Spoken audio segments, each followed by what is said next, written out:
just shows you guys are a bunch of brainwashed dummies out here. And he's still following me around. He stops. And look, like, wow. I think you're following, bro.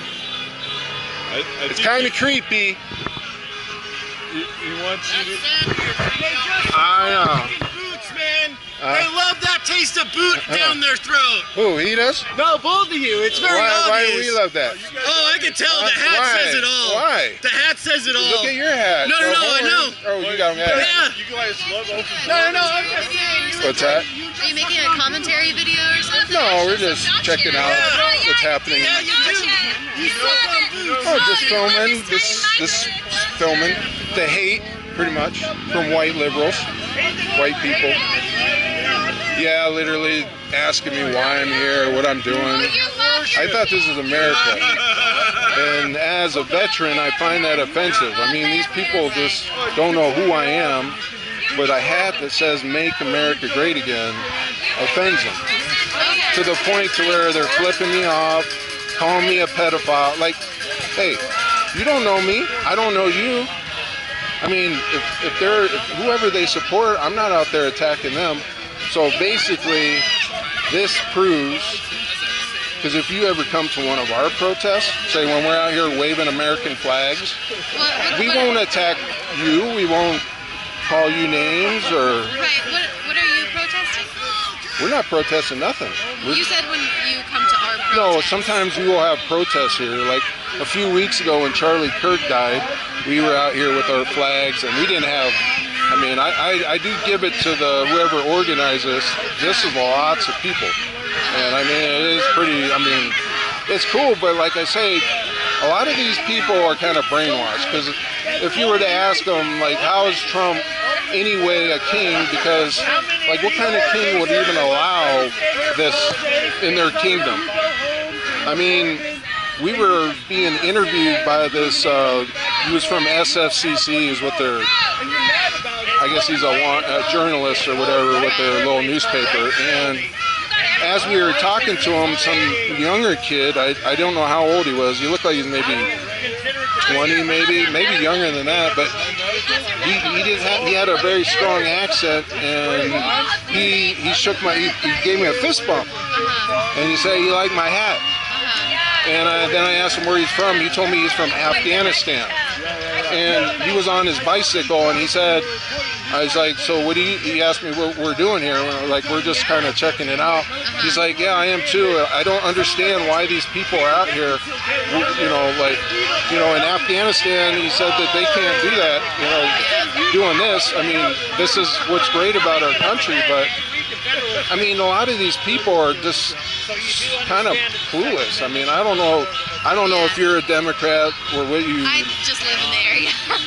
I mean, I don't even know if you're into politics, but I don't, I believe, I mean, I love my country.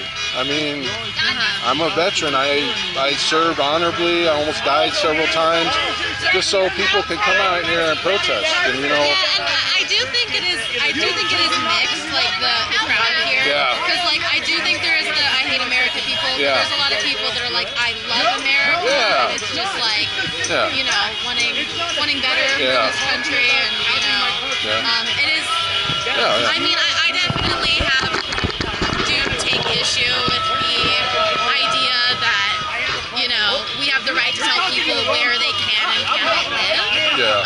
So I definitely do take issue with the deportation, just because, this earth does not belong to us as humans. We just live here. We were born onto this planet, and I do, believe that, Oh, I agree with you. If we have a right to live here at all, everyone does, But I wish people were more passionate about, say, I live downtown Spokane, okay? When I walk out my building, the first thing I see is people on the sidewalk. And we were just on the front page of the Spokane Review the other day. Right. I'll just tell you, I live in the Rid Path. I've lived there since 2019. You live at the Red Path? Yeah, I live in the Rid Path, and I like living in the Rid Path. I pay $1,100 a month to live there. I have a nice view, and I've lived there since 2019. since after COVID, it's pretty much now, if you go down in front of the rig path, I mean, you ride the bus or you drive your car, or you even walk, you will see. And it's kind of sad because you'll see people out there, people with mental issues, people openly doing drugs, and that's probably the biggest problem there is all the open drug use. But then, you know, the Democrats, to get people off the street, and I know it's a nice thing to do, but I know this firsthand because I got two neighbors, okay, that were at Camp Hope. You know, I don't know if you know what Camp Hope was, but so it was a couple years ago. They had like 700 people in the East Central neighborhood, kind of over by Fred Meyer. So I don't know if you're familiar with that neighborhood. But they were on a dirt lot that was owned by the Washington State, the Department of Transportation. So it wasn't owned by the city or the county. It was, you know, state owned. Well, there were 700 people on this dirt lot sleeping in tents from, like, I think it started in January for almost a year, even in the winter. And so, to get them out, you know, to get rid of this homeless encampment, they moved a lot of people into different places as long as they could qualify for their housing voucher, and then they could also pass background.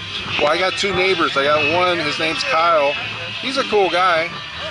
He said he was homeless for 4 years, and this guy literally, I opened my door up, I could almost touch his apartment. I mean, he was right across the hall from me. Now, the problem with Kyle is he still lives like he's homeless. Right. And what I mean is he's still, one of the complaints a lot of people have about homeless is why the trash and stuff. And I understand a lot of times they don't have places to put it or whatever. But, I mean, I watch people downtown, I just watch them, they just toss their trash. Yeah. The city will come and clean up in front of our building, and then next thing you know, it's trashed. And it's just kind of a joke in a way. Yeah. But it's definitely rough here in Spokane. Yeah. You know, I'm from Southern Idaho, and like there's like hardly any homeless there, and you know they're everywhere here, and it's really sad. You know, it is. Like, may I ask? Sure. I know not every like conservative or Republican is religious. Would you consider yourself religious? Yes, I'm Christian. Yeah. Believe in Jesus. You know, I think that's a lot of these people. I'm looking around. Some of these people need Jesus. I mean, unfortunately. And I mean, I think that's a big difference between us. You know, like conservative Republicans. I mean, we're, you know, like I point out. I mean, I don't know if you follow Charlie Kirk, and I don't know. You look like you're probably what, in your 20s, maybe. Okay. So Charlie Kirk was 31, and I mean, you probably heard the story, but he was. I heard. He was on a college campus doing what he does all the time, debating with college students. Right. Just like, you know, just talking peacefully, debating. And then he got shot. And I hear all kinds of conspiracy theories about it. But either way, what he believed in was freedom of speech. And, you know, he would debate anyone. I'm the same way. I'll show up here. I don't come here to cause problems. Right. I mean, I'll talk to anybody just like I'm talking to you until I start getting followed around like that guy in the rainbow shirt. For some reason, he's been following us. Now, he'll say he's not. Now, he has every right to. But the only reason why he's following me around is because of this. So, like, I don't know. The reason that I ask that is because I recently started having a lot of questions about like religion and spirituality, and I actually I spoke to a lot of people. I talked to preachers, I talked to nuns, I talked to people on the street. You into healthcare, universal healthcare, whole Washington? Sure, I check it out. I think everybody should have. I'm a veteran, so I pretty much have universal healthcare, pretty much. Yeah, but it was definitely an interesting journey, and something that I noticed in that was a lot of the people I spoke to were actually homeless people, and I felt like people that were kind of like suffering and on the streets had like this really deep connection to God, and maybe they had some kind of weird ideas about God, or like had kind of like interesting spiritual philosophies, but I guess like for me, it's like I don't get like super into politics. Like I'm not really on social media. I'm not really like reading a ton on it, but I'm like, if I see a protest, I'm gonna see what's going on, see what the signs say, see what kind of people there are. But yeah, I think that like politics is where a lot of us just get really lost because we make it about the party and we make it about the But do politicians. you honestly, as someone that's not really into politics, like you said, do you really honestly think Trump's as bad as they say? Now, I understand what you said with the illegal, or I don't know if you want to call it, whatever you want to call it, the people here illegally, I guess. Or, like, I don't understand, like, what Trump is doing that's so bad for them to, he's not taking anybody's rights away, even when he first became president. That was their worry. Oh, Trump's going to get us into World War III. Remember that? Just the other day, Trump literally got peace between Israel and the Palestinians. He also is now working on peace with, I think that's Zach Sapone over there. Who's Zach Sapone? So he's running for city council. Yeah, that's him. He's walking around with his sign. Okay. But so if you don't follow politics, he's going to be on your ballot if you live in Spokane. Yeah. If you live in District 3. And to answer your question, I don't really have a straight answer for you because I'm someone where like I try not to talk out of ignorance, and I do feel like there's a lot more that I could learn about the actual policies and about there's a lot of evidence against Trump of him being a kind of scuzzy guy and being a pedophile, and I do believe that. No, I heard, So morally speaking, spiritually speaking, he's not somebody that sits right with me. But I really think like I'm a very spiritual person. I do believe in God, and like I think that as humans, I think we should see the humanity in each other, and I think that we should be seeking healing in this world and seeking peace and seeking to love one another, and that's really what I strive for. I see some that are a little bit more hateful. I see some that I feel like are really loving and come from a genuine place, and that's what I'm looking for. I'm trying to seek the love. I'm trying to see like talk to people, like just observe people and see like who's really fighting for love. And I think there are a lot of people here that are on the side of love, and that's the side that No, I know, but I think also, you don't know me, but if you could do one thing, just do a little research. Just interject. I think a lot of that impression is really biased. And if you actually listen to the other side of the story from the other side, you'll find that there's a lot more love there than we've been led to believe. Well, I'm actually listening to the other side. No, she is. I just want and that's why I'm telling her, look up Trump. I know you probably have. That's pumped out by the propaganda. Yeah. I'm just saying. If you look at the quotes in context, he's not saying what they say he's saying. Yeah, that's all we're trying to prove. Like, he's not, I don't know, like, I understand a lot of people's anger, because did you come to the last one that was here? I didn't know. Yeah, so I think it was June, I think they had one, and there's way more people. Like, this is pretty crazy. Because I think it was a Pride. Oh, yeah, there you go. I think it was Pride, yeah. But, I give it to them. There's a protest, but some of the stuff I'm seeing, I'm like, come on, man. Like, I don't think our country's that bad. And like I was telling you about that kid from Afghanistan, we were being interviewed by that guy from SFCC, their newspaper or whatever. He didn't even want to talk to this kid. And I'm like, and I even told the reporter kid, I'm like, well, you might want to talk to him. Like, he's not even from our country, and he told us he supports Trump. And he was literally telling us why, and he, mentioned that they wouldn't be able to do that in Afghanistan, where he's from, and he's thanking Trump. Now, I don't know this guy, some guy that out of the blue to come, because we were kind of in the alley over there. So, but the reporter guy didn't want to talk to him. He just wanted to talk to the MAGA guy, because it's just like as I walk around here, like if you were to walk with me, these guys would follow me. Now, we're not causing no problems. I'm peacefully talking to you, but I overheard them telling people they were harassing people. I'm like, I'm not harassing nobody. Like, I don't have time or the patience, Right. I love to peacefully talk, like me or you.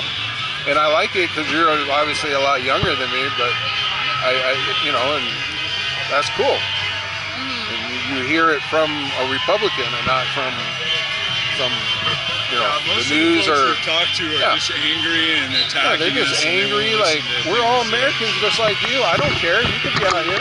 I've been asked, what are you doing here? Why are you here? Like and then people are looking at us like we're like some kind of freak shows. I'm like, wait, hold on, what's wrong here? Right. Is it the hat? We're like, I mean, it definitely is the hat. I think that the hat is definitely going to stir reactions from people. I personally find it inappropriate to be that reactive to a hat. You know, like I understand saying that and being like that, it goes completely against what I stand for. But you know, like if you're gonna be like fuck you, like flipping you off, it's just like you're not. Could I say something? If I was to give you my hat and you were just to walk around, watch how many people come up to you and say the most craziest things. They don't know you, but they'll call you white supremacist. Look, I hate white supremacists. I'm not white, obviously. Here racist. Yeah. They call him a white supremacist. Same thing they do with Trump. Like, how's that? They're more racist and insulting than he's ever been in my presence. Exactly. And I'm a person of color. I'm a minority, what you would call a minority. I mean, just because I'm wearing a MAGA hat. I mean, I've had friends that are black, literally, been called online and in person white supremacists. Yeah. And then why is that? Oh, because you're wearing a MAGA hat. It's like, so do you even realize who you're calling that? Like I grew up here in the 90s. Over in Idaho, there was the Aryan Nations, white supremacists. My father wouldn't even take us camping just because. Yeah, they were a real deal. I have a question for both of you. Tell me about like this perfect world, like this perfect utopia, like what like making America great again. What does that look like? Well, it's pretty much what he's doing right now. He's getting our country cleaned up. He's getting, he's getting the people here illegally. I mean, that's kind of that term, illegal, but you know what I'm saying. I mean, when he first got in with Elon, you know how they basically were finding all this money. Like they complain about Trump right now. Now they're complaining about Trump just gave Argentina, I think, $20 million or $40 million. I don't know. That was a lot of money. But either way, they weren't complaining when Joe Biden and the Democrats were giving all these countries billions of dollars. And the thing I find offensive is like here in our city, our city right now has a $13 million deficit. The city, they're about to shut down Geiger, which is like part of the county jail. We already have downtown rising crime. We have homeless. It's already October. Right. We got a big problem with fentanyl, like overdoses all over. Yeah. I mean, and what are they doing about it? It doesn't seem like much. And I would say that we've heard a lot about no one is above the law, right? Yeah, oh man. But it seems to me that for the past 20 years or more, Democrats, illegal aliens have been above the law. Yeah, I mean, they've been the ones that have placed themselves above the law. They're the ones that have been prosecuting their political enemies for trumped-up charges. Yeah, they tried it. They're the ones that have been felonies? importing illegal aliens to undermine our wages in this country. We have, the average liberal will support minimum wage, and they'll also support companies that bring illegal workers into this nation to work below minimum wage. Yeah, because they could take advantage. That seems like a contradiction and a hypocrisy. Right. Now, I understand it's people. basic stuff like that. The number one reason this country fought for independence in the first place was because the law wasn't equal. Nice costumes with taxes and with rules and with corrupt treatment. What's that? British soldiers were being allowed to move into their homes, freedom of religion, their food. I believe that have too. Their way with their women. Yep. Awesome. And there was no accountability for that. And there was a lot of things like that were said. We want the law to be sovereign. We want no one to be above the law, and we want equal representation under the law. And that was the kind of where our whole no king political system was born. And to me, I agree with a lot of the message here of freedom, no kings. I'm all for it. You know, a lot of this stuff, I agree with the slogan, but I see the policy as being completely in opposite of the slogans.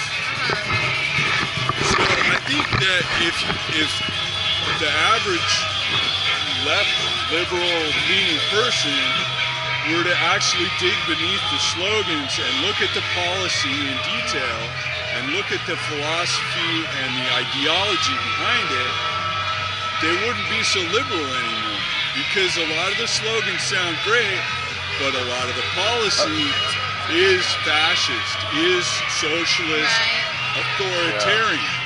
It's not socialist freedom. That's a misnomer. Socialism is big government regulation. That's the opposite of freedom. I think something that is really difficult, right now in this age, especially in this digital age, is a lot of us kind of have an idea of, what a good world would look like, and we have our morals, and like you said, you can kind of see, like, I have my morals about this, and like it feels like we're on the same page, but you're completely wrong about the politics. But then on the other side, they're thinking the exact same thing about you. And I think there's kind of this disconnect where we can kind of just like share stuff on social media, like see those like posts, and then not have those productive with so many of these people is when you try to have a dialogue. They can't talk to us. It's all my side is better than your side, and I'm going to insult you and get emotional, and we're never going to actually have a legitimate conversation about the facts, the policies. And it's a really difficult thing to do, but I think like if you really are on the side of healing and love and peace and harmony, which I think a lot of us are. Amen. I think a lot of us are, in our minds and our hearts, but like there's just so much miscommunication, so much misinformation, and just so many differences in like what that would look like as far as policies go.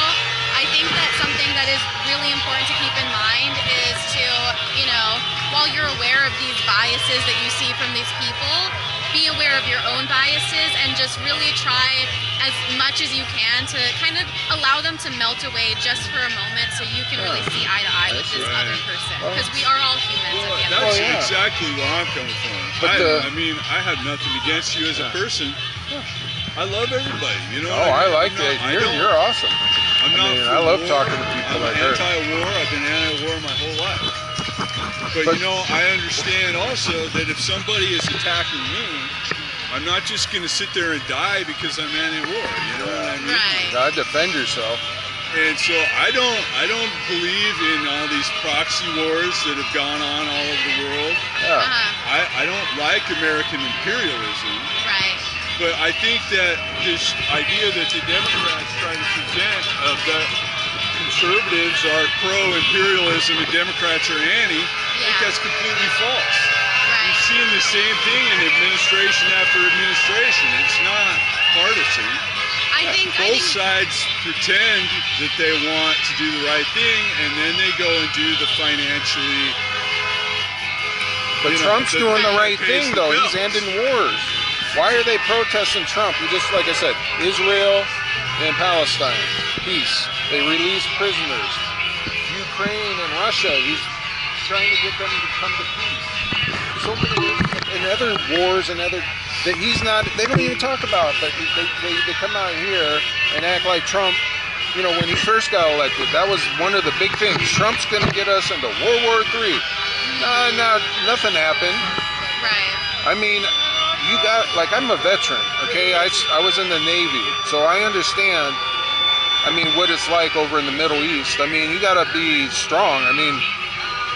Trump's not weak. You may not like him, but he's not gonna take any shit from anybody. Like, did you hear him cuss? He cussed the other day. Did you hear that? He said the he F-bombed at the White House being interviewed by the media talking about And it's funny too, dude, because on the one hand, I was hear laughing. I said, people you did not say, just say it's so unpresidential to be doing that. Yeah. But then on the other hand, nobody curses a meaner blue streak than those same people. You know what I mean? It's like, I just thought it was funny. I but just think it's I don't know, man. I love our issues where president. They just are looking for an excuse to be offended. Yeah, I think that you know, you can vote for whoever you want to, but I think we shouldn't love a president any more than, you know, our neighbors. And I think like that's really what we should focus on the most, because here's another layer to this. Donald Trump is not somebody that you have met in the physical. Your friend here, you've met in the physical, you've met me in the physical, and there's something to be said for that. Somebody that you can see through a screen, you can't feel them in the way that you can feel everyone here. And I think that is really important and really something to keep in mind, that, you know, you may feel however you feel about the president, but at the end of the day, there are people here that you can communicate with and really connect with on that soul level. And I think that's really powerful and something that we can use. Yeah, I agree with that 100%.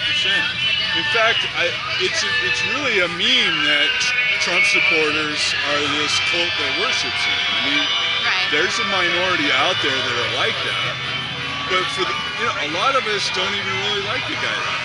A lot of us are kind of, I mean, some of us like him more than others. I donated, I actually donated to me, to it's not about so that. If he says something that I find embarrassing or awkward, you know what I mean? To me, it's about the policy. And I'll put up with that because I'm getting better policy from it. That's the way I look at it. What's up, buddy? And you know, you may have some Hollywood star that, you know, like Newsom or somebody that's got the look and the character, and he's a great flim-flammer, and he comes off as your best buddy. But the policy is insane. I'm not going for that. I might hang out and have some beers with the guy, but I'm definitely not voting for him. You know what I mean? It's like, well, as someone that doesn't vote or not into politics, just do a little research. I'm just saying, Trump's not as bad. Look what his actual policies are. And just look what he's actually done. And I mean, I don't know, like half the stuff I can't believe. Like they'll call him all kinds of stuff. I mean, I've known Trump. I'm 49, so I mean, Trump, they used to make rap songs about him. I mean, but then once he became president, he became some racist. I mean, at first it was the KKK, they were linking him, and then Russia and all that. And now, I mean, you don't even hear much about that. Now it's Epstein, and that's all I've heard today is Epstein. I want to hear the Epstein files too. But be careful what you wish for, Democrats, because if you know anything or been following politics, President Bill Clinton was on the Epstein file. He's flown on his plane like 27 times or something like that. I mean, so I mean, Trump, think about who Trump was. He's a billionaire. He was someone that was always in the spotlight, the media, the paparazzi. You know, he was a celebrity. He had a TV show. I mean, they were always following him, who he was dating or whatever. That was Trump. I mean, you can look it up. Even in the 80s, Oprah Winfrey interviewed him and asked him if he ever wanted to be president. And he jokingly said no, and, you know, but if he did, you know, this is why he would do it. And now Oprah Winfrey hates him. A lot of these celebrities and these politicians used to be friends with him. Trump was actually a Democrat, like a moderate. He was moderate Democrat. He wasn't even. There's a interview of him from back in the day where it was, I forget, it was like 60 Minutes or some big media, and they asked him about it, and he said he saw it as a mean life, where you would get a lot of hatred and not a lot out of it. You know, like politics. Politics. And look at what's happened since he became a politician. Now there's whole entire protests with signs about fuck Trump and think about what they did to him last year. He was 100% right. And what's in it for him? But think about what he did, People though. act like he's getting so much out of it. Yeah. He spent billions. He's lost at least hundreds of millions in his net worth as a result of the tax on his businesses and stuff like that. And he's a legitimate business owner. I mean, no matter what you think about it, he's had Trump hotels, Trump golf courses for decades, and it's not anything new. I mean, but because he's president, now everybody hates him. I mean, and I just wish my whole goal, maybe even talking to you, is just, I mean, I know you could, I just wish you would just maybe look up, or maybe, because I know a lot of younger people like you, we call them young Republicans, and we have young Republicans, and we're, a lot of them are just like yourself, and why I mention them is because it was last year, it was a bunch of young Free Palestine, and these people are like in their 20s, and they were with the Party for Socialism and Liberation. So they would show up, and they're actually probably here. I've seen some of their signs, so they're probably somewhere in this protest. A lot of them are LGBTQ too. Yeah, and they're out here supporting I don't understand, Palestinians. If they went to Palestine, they'd be murdered. Killed. Yeah. They would be killed on the street in Palestine. Right, and I have no goal of becoming a Republican, and I have no goal of becoming a liberal either. Like, to me, when I see things like this, when I see people like you, and when I see people like them, all I see is an illusion that we're all under.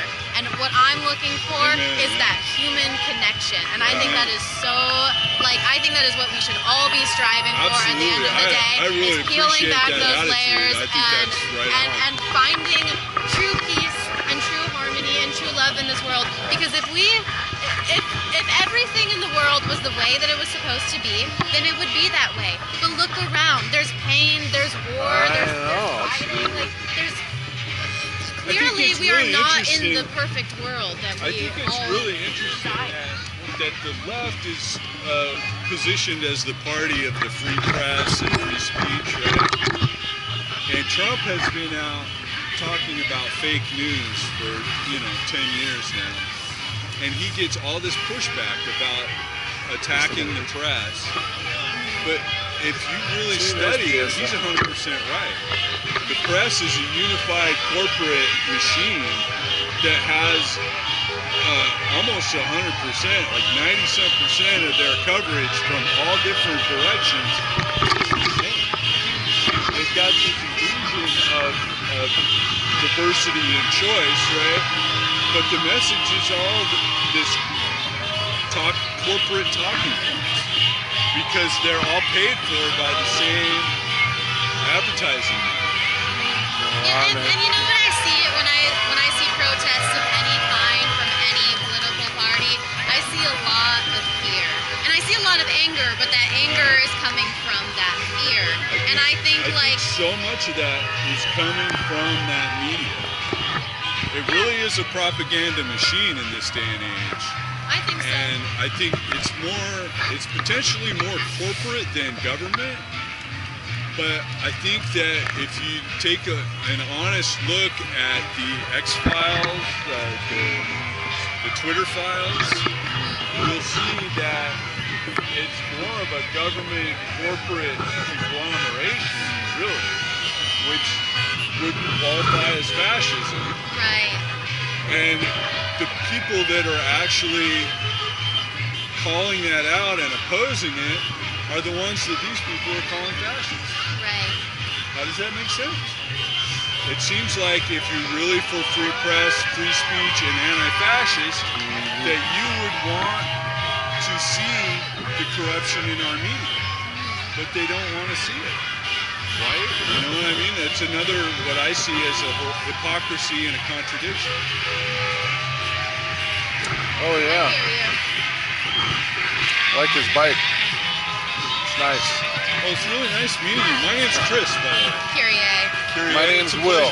Nice to meet you. Yeah. Thanks for talking. I don't know. I hope you guys are able to talk to some more people and see their perspectives and share. Exactly. All right. Have a nice day.